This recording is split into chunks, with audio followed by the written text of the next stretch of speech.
Over the course of my pregnancy, I came up with and implemented a plan that allowed me to take almost 4 months off when my daughter was born.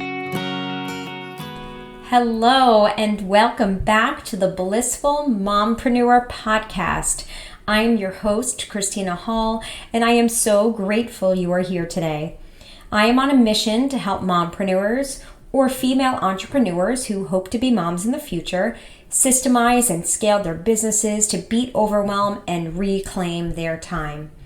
Join me each week as I dive into actionable strategies and inspiring stories to support you on your journey to entrepreneurial success and work-life balance.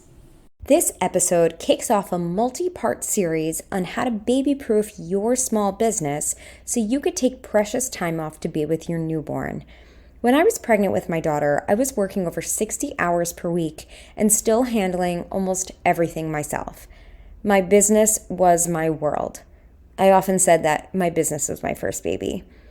I had built such strong relationships with my students and their families, and I was terrified that no one else could do what I did. The thought of hiring someone to teach my students, manage the schedule, communicate with students and families, and handle billing was daunting. What if they made mistakes? Could I even afford to hire help? There were moments when I considered closing the studio altogether. But I had students that were preparing for college auditions or professional auditions, and I didn't want to leave them without a teacher. On the other hand, immediately returning back to work was the last thing I wanted.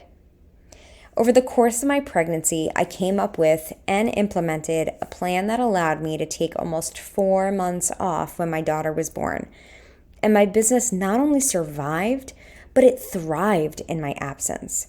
Quite frankly, taking time off from my business was one of the best things I could have done for myself and for my business.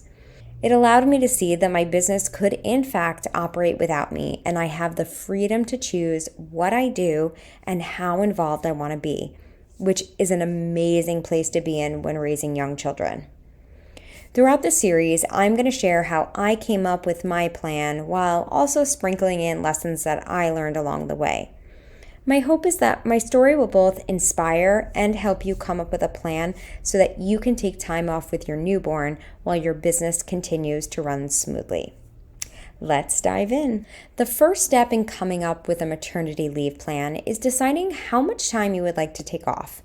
Once you have a goal in mind, then you could start to create a plan to reverse engineer how to make it happen.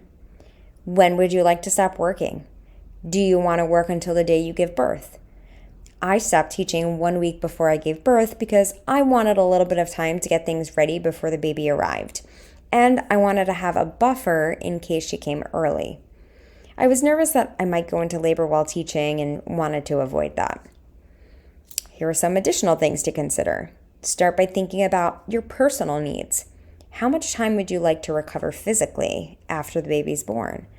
With C-sections, recovery typically takes a little longer. You will likely not be able to drive, do steps, or carry heavy objects for some time. While you may be planning for a natural birth, sometimes there are complications and you end up needing a C-section. This is what happened to me. If you can, it would be ideal to plan as if you're having a C-section. Also, you may plan to work up until your due date and then the baby comes early, or you could have to be on bed rest for a period of time. You could drive yourself crazy thinking of all the possible scenarios, but if you can come up with an easy contingency plan, should the baby come early, that would be great. Now consider if you would like to nurse or bottle feed your baby. Nursing is a huge responsibility and can be very challenging for many women. I had a lot of issues with production and had to switch to bottle feeding fairly quickly. There are a lot of support groups and resources for nursing moms, but that is a time commitment that you would want to consider. Then consider your mental and emotional health. Postpartum is an emotional time for women. Your hormones are in flux, causing mood swings. You may experience feelings of sadness, hopelessness, anxiety. You're likely sleep deprived from waking up throughout the night with the baby. If you're having your first child, you'll be adjusting to your new role as a mother and will need to balance the identity shift. You may feel pressure to return to your pre-pregnancy weight. You might struggle with the dynamic changes between you and your partner. You may also experience feelings of isolation and loneliness from staying home with your baby.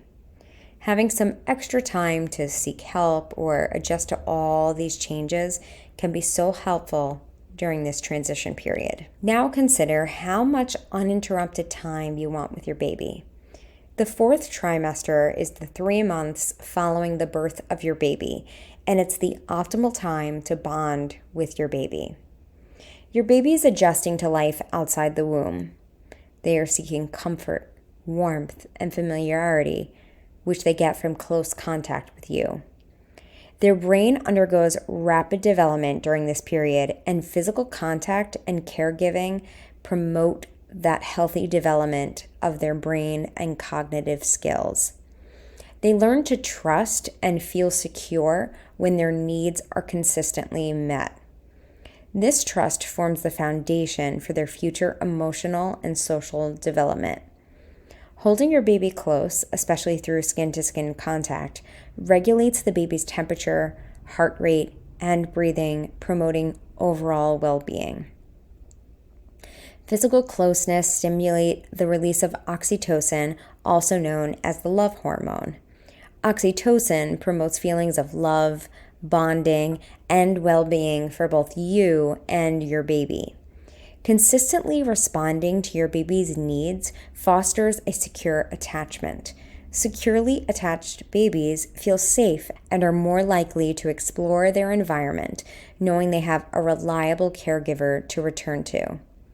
Being emotionally available and responsive helps the baby learn to manage their own emotions. They feel understood and valued, which is vital for their emotional health.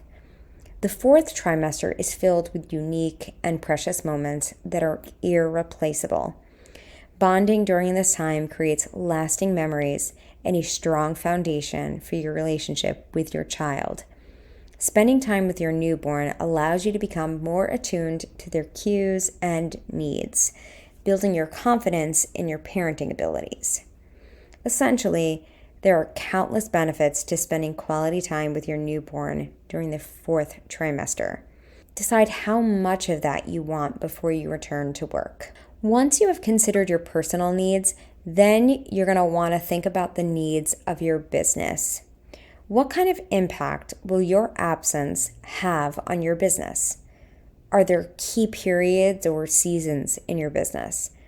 This played a major role in determining the length of my maternity leave, as both my children were born near the end of the school year. So I took the end of the school year and the summer off and returned at the start of the following school year.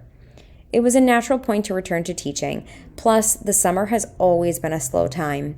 Many students go on vacations or are busy with camps and usually take time off and return in the fall.